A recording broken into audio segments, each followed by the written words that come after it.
James was enjoying his life on the island of Sodor, but he still had a lot to learn. "You're a special mixed traffic engine," said the Fat Controller. "You can pull coaches or trucks quite easily, but you must learn by your mistakes."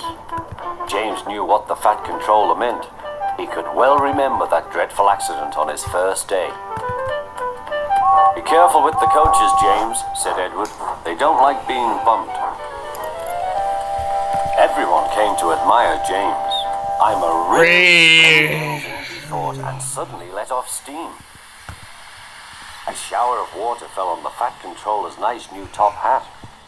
Just then the guard blew his whistle, and James thought they had better go. Go on," he puffed to Edward. Don't push," replied Edward. The coaches were grumbling too. Don't go so fast! But James didn't listen.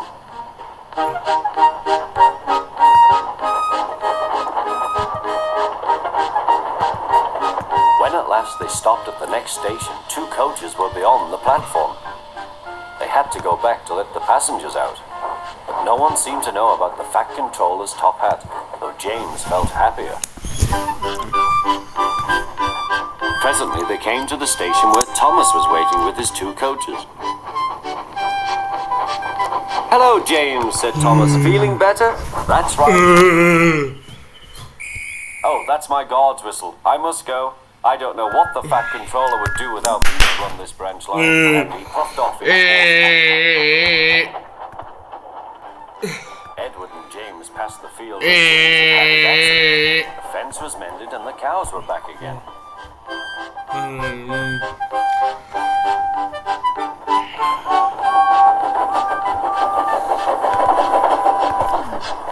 They ended their journey and rested before setting off for home.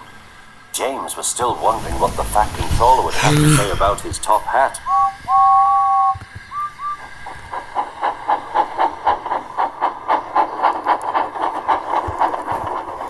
Next morning, the Fat Controller spoke severely to him. "If you can't behave, I shall take away your red coat and have you painted blue." James didn't like that at all.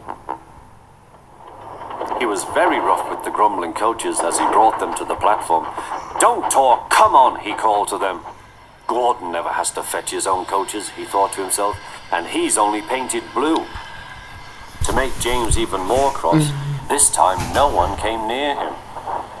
"I'll show them," he thought.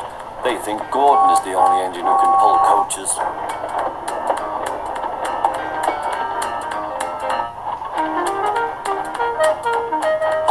Hurry, puffed James. You're going too fast, replied the coaches. James laughed and tried to go faster, but the coaches wouldn't let him. "We're going to stop," they said. "We're going to stop."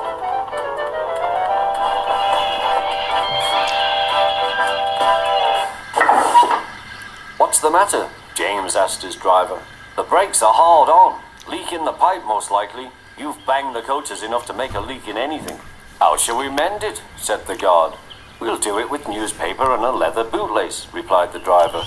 "Well, where's the bootlace?" "Ask the passenger," said the driver. "You have a leather bootlace there, I see, sir," said the guard. "I won't," said the man.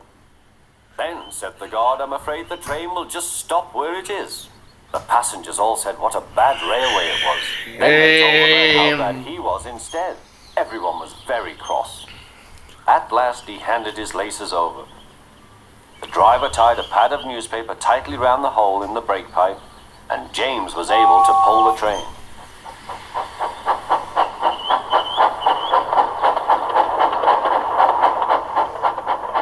But he was a sadder and wiser James, and took care never to bump coaches again.